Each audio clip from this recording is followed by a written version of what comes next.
2025 বাংলাদেশকে অনেক কিছু দিয়ে গিয়েছে, আবার শেষের দিকে অনেক কিছু ছিনিয়ে নিয়ে গেল। আশা করি বাংলাদেশ এর পরেও স্টেবল হবে, আর যেদিকে যাওয়ার কথা ছিল সেদিকেই আস্তে আস্তে এগোবে।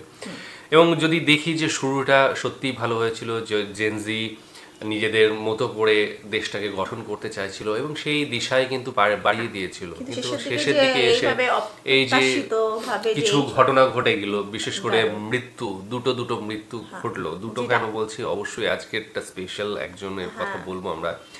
ওসমান হাদি, সে তো বিপ্লবী একজন, ঠিক আছে, কিন্তু আজকেও আমরা হঠাৎ করে আরেকজনের মৃত্যু সংবাদ পেলাম। সত্যি খারাপ লাগলো, কারণ ছোটবেলা থেকে আমরা এই নামটা শুনে আসছি। যদি বাংলাদেশের কথা বলতে হয়, সত্যি কথা বলতে কি, যদি ছোট থেকে আমি দুটো নাম শুনে এসে থাকি, তাহলে সেটা হচ্ছে, এক হচ্ছে খালেদা জিয়া এবং আরেক হচ্ছে শেখ হাসিনা। ছোট্ট থেকে আমি জানি এই দুটো নাম, বাকি কিন্তু পরবর্তী সময়ে আরো জানতে পেরেছি। এই খালেদা জিয়ার কথা বারবার উঠে আসে রাজনৈতিক অঙ্গনে, যখনই কথা হয় বাংলাদেশের তখনই খালেদা জিয়ার কথা উঠবেই। এবং যেটুকু জানি, তিনি জিয়াউর রহমানের স্ত্রী ছিলেন এবং তিনি চাইতেন না যে রাজনীতিতে আসতে, পরবর্তী সময়ে তাকে রাজনীতিতে আসতে হয়। এবং একটু যেন, আমি আজকে একটা ঘটনা দেখলাম, আমি এই ভিডিওতে দেখবো কিনা জানি না, হয়তোবা সেটা শুনেও বেশ ভালো লাগলো যে এই বাংলার সাথে তার একটা কানেকশন রয়েছে। ঠিক আছে, তো ভিডিও শেষেই আমিও বলবো, সেটা তোমরা অলরেডি বুঝতে পেরে গিয়েছো, কিন্তু যদি জানতে পারি তাহলে খুব ভালো লাগবে। যাই হোক, বেগম খালেদা জিয়ার আজকে মৃত্যু সংবাদ শুনে খুবই একদম, কারণ হচ্ছে ওই যে বললাম ছোট থেকে শুনে আসছি এই দুটো নাম, তার মধ্যে অবশ্যই এবার 2000 মানে এই সালটা ভীষণ দুর্ভাগ্যজনক বলা যেতে পারে, একদম শেষ দিকটা খুব খারাপ যাচ্ছে। দিক থেকে এরকম দুটো ক্যারেক্টার, এরকম চরিত্রকে তোমরা হারিয়ে ফেললে, হ্যাঁ সত্যি আমরা মর্মাহত তোমাদের সাথে। একদম। তো চলো আগে ভিডিওটা দেখে নিই, তারপরে আরো বিশদে আলোচনা করা যাবে। চলো। দেশের বাইরে আমার কোনো ঠিকানা নেই, এটাই হলো আমার ঠিকানা। নিভে গেল কোটি মানুষের আশার আলো, কোটি কোটি মানুষকে কাঁদিয়ে চলে গেলেন আড়ালে। এমন এক সময় চলে গেলেন যখন দেশের এই ক্রান্তিলগ্নে তার উপস্থিতির প্রয়োজন ছিল সবচেয়ে বেশি। তবে রেখে গেলেন এক অবিসংবাদিত বার্তা। পরিস্থিতি যতই প্রতিকূল হোক, হার মানা যাবে না, যত লাল হোক রক্তচক্ষু, করা যাবে না আপোষ। দেশ আজ গণতন্ত্রহীন অবস্থায়। বেগম খালেদা জিয়া কেবল একটি নাম নয়, একটি ইতিহাস। 1945 সালের 15 আগস্ট জলপাইগুড়িতে জন্ম। বাবা ইস্কান্দার মজুমদার, মা তৈয়বা মজুমদার নাম রেখেছিলেন খালেদা খানম পুতুল। 3 বোন ও 2 ভাইয়ের মধ্যে তৃতীয়। তিনি ছিলেন বাংলাদেশের প্রথম মহিলা প্রধানমন্ত্রী এবং মুসলিম সংখ্যাগরিষ্ঠ দেশগুলোর মধ্যে বেনাজির ভুট্টোর পর ছিলেন দ্বিতীয় মহিলা সরকার প্রধান। স্বামী জিয়াউর রহমানের শাসনকালে তিনি ফার্স্ট লেডি ছিলেন।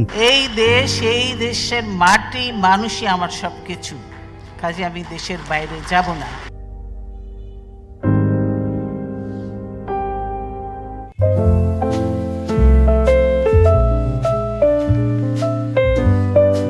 মাত্র 15 বছর বয়সে 1960 সালে পাকিস্তান সেনাবাহিনীর তরুণ কর্মকর্তা জিয়াউর রহমানের সঙ্গে বিয়ে হয়। 1971 সালের মুক্তিযুদ্ধে সেক্টর কমান্ডার, স্বামীর কাছাকাছি থেকে ভয়াবহতা ও বীরত্ব দেখেছেন। 1981 সালে প্রেসিডেন্ট জিয়াউর রহমান নিহত হলে বিএনপির নেতৃত্ব গ্রহণ করেন। রাজনৈতিক অভিজ্ঞতা না থাকলেও ছিল আত্মবিশ্বাস। এতে ভর করে অচিরেই প্রভাবশালী রাজনৈতিক ব্যক্তিত্ব হয়ে ওঠেন।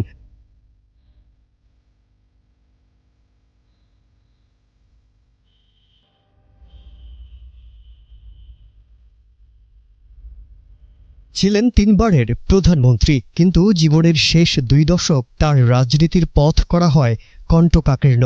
2007 সালে সেনা সমর্থিত তত্ত্বাবধায়ক সরকারের দুর্নীতির অভিযোগে কারাগারে যান। 2010 সালে সেনানিবাস থেকে উচ্ছেদ করা হয়। 2018 সালে জিয়া অরফানেজ ট্রাস্ট মামলায় জেলে যেতে হয়েছিল। দীর্ঘ কারাজীবনে অসুস্থতা বাড়ছিল।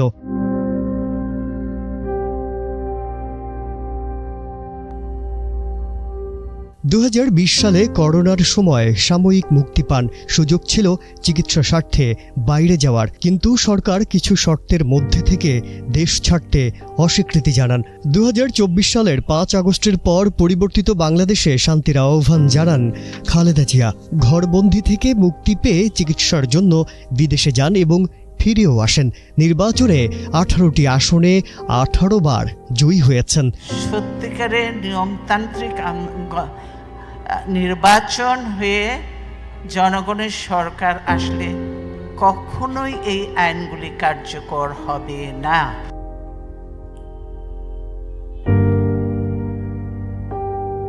শেষ বছরগুলোতে রাজনীতিতে সরাসরি না থেকেও দলের প্রাণভোমরা হয়েছিলেন। দেশের প্রতিশোধমূলক রাজনীতিতে নিজেকে তিলে তিলে নিঃশেষ করে দিয়েও নেতাকর্মীদের আশার প্রদীপ হয়ে জ্বলছিলেন। আপোষ করেননি, হার মানেননি। আজ এমন এক সময় তিনি চলে গেলেন যখন তার উপস্থিতি জাতির জন্য, দলের জন্য অতি প্রয়োজনীয় ছিল, কিন্তু তিনি কোটি প্রাণে রয়ে যাবেন অনুপ্রেরণা হয়ে। বেগম খালেদা জিয়া নামটি রয়ে যাবে চিরোজ্জ্বল এক আলোকবর্তিকা হয়ে। মাজহারুল আলম, কালের কণ্ঠ। আমি শুরুতেই যেটা বলেছিলাম যে এই বাংলার সাথে খালেদা জিয়ার একটা সম্পর্ক রয়েছে, তো সেটা দেখলাম যে শিলিগুড়িতে তার জন্ম হয়েছিল। শিলিগুড়ি না, জলপাইগুড়িতে তার জন্ম হয়েছিল 1945 সালে, এবং এখানকারই অ্যাকচুয়ালি মেয়ে। তো এরকম ঘটনা অনেক ঘটেছে। ওপার বাংলায় প্রচুর মানুষ জন্মেছে যারা এখানে এসে বিখ্যাত, এবং এপার বাংলার মানুষ জন্মেছে যারা ওপার বাংলায় গিয়ে নিজের নামের বিখ্যাত হয়েছে। তো সেরকমই একজন বেগম খালেদা জিয়া, এবং তার নামের সাথে পুতুল নামটা যোগ ছিল। পরবর্তী সময়ে বেশ কয়েকবার আমরা পুতুল নামটা শুনেছি কোনো না কোনো সময়। তো ভীষণ ভালো লাগে যখন এই বড় বড় ব্যক্তিত্বগুলোকে আরও নিজের করে পাই। ঠিক আছে, আজকে উনি চলে গিয়েছেন, এটা অবশ্যই মানে জাতির কাছে একটা ভীষণ একটা কি বলবো অমূল্য রত্ন হারিয়ে যাওয়ার মতো। কারণ তাকে নিয়ে বাংলাদেশ স্বপ্ন দেখতো, তার নেতৃত্বে বাংলাদেশ অনেক দূর গিয়েছে, এবং তাকেই হয়তোবা সামনে আবার দেখতে চাইতো। কারণ ভোট মোটামুটি চলেই এসেছে। 2026-এর ফেব্রুয়ারিতে যত সম্ভব ভোট রয়েছে। 18 বার জয়ী। হ্যাঁ, 18 বার একটা মানে বিভিন্ন আসনে তিনি জয়ী হয়েছেন, এবং সাথে সাথে 3 বারের প্রধানমন্ত্রী তিনি। আবার প্রথম মহিলা প্রধানমন্ত্রী তিনি। তো এই মানে রেকর্ডগুলো কিন্তু তার সাথে যায়। আমি যেটুকু জানি যে তিনি রাজনীতিতে আসতে চাননি, কিন্তু 1981 কি 82 সালে জিয়াউর রহমানের মৃত্যুর পরে তাকে আসতে হয় এবং বাধ্য হন আসতে। তখন থেকে বিএনপির অ্যাকচুয়ালি তিনি লিডার হয়ে যান, এবং তাকে বেশ কয়েকবার 3 থেকে 4 বার জেলে যেতে হয়েছে। সেই সময়ে তাকে অনেক দুঃখ কষ্ট অসুস্থতার মধ্য দিয়েও যেতে হয়েছে।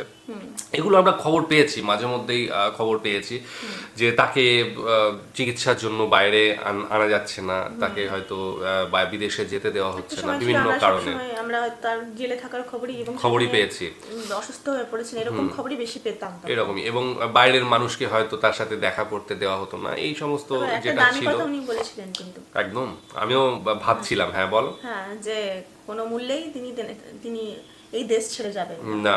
এই দেশ আর এই মাটির জন্যই আমার সবকিছু, এবং আমি এই দেশ ছেড়ে কোথাও যাব না। ঠিক আছে, তো সত্যি কথা বলতে কি এই দেশ এই মাটির জন্যই তিনি সমস্ত কিছু ত্যাগ করেছেন, সমস্ত কিছু বিসর্জন দিয়ে লড়ে গিয়েছেন, এবং এখান থেকে তিনি কোনোদিন পালাননি। এইটা সবচেয়ে বড় একটা বিষয়, যেটা হচ্ছে কিনা আমি যদি পার্সোনালি বলি তাহলে বাংলাদেশের রাজনীতিতে এবং শুধু বড় বড় কথা বলে দেশকে ভালোবাসা যায় না, একদম সেটা কিন্তু আমি বলবো রাজনীতিবিদদের ক্ষেত্রে বাংলাদেশ এবং পাকিস্তানের ক্ষেত্রে এই জিনিসটা কিন্তু আমি দেখেছি যে বড় নেতা বা বড় কোনো অফিসার হয়ে গেলে তারা কিন্তু আর দেশে থাকতে চায় না, তারা কিন্তু বিদেশে চলে যায়।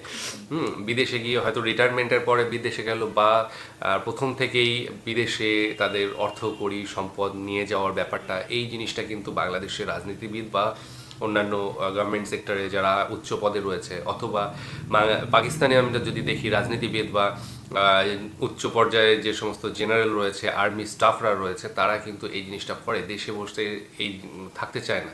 এই দিক থেকে আমি বলবো ইন্ডিয়ার আমরা এদিক থেকে অনেকটা বলবো যে রাজনীতিবিদরা অন্তত ভারত ছেড়ে, বড় কোনো রাজনীতিবিদ ভারত ছেড়ে বাইরে গিয়ে থাকেনি বা যায়নি, পালিয়ে যায়নি, ঠিক আছে? যা করেছে, হ্যাঁ, ঘুষ খেয়েছে, চুরি করেছে, যাই করেছে, এই ভারতের মধ্যেই থেকেছে তারা, ঠিক আছে? তারা কিন্তু কেউ পালিয়ে যেতে দেখেনি এখনো পর্যন্ত। হয়তো ব্যবসায়ীরা হয়তো পালিয়ে গিয়েছে, কিন্তু কোনো রাজনীতিবিদ, বড় রাজনীতিবিদ বাইরে থেকে দেশটাকে অস্থির করছে বা এই ধরনের কিছু প্ল্যান করছে, সেই ধরনের কিছু জিনিস কিন্তু কোনোদিনই হয়নি, ঠিক আছে?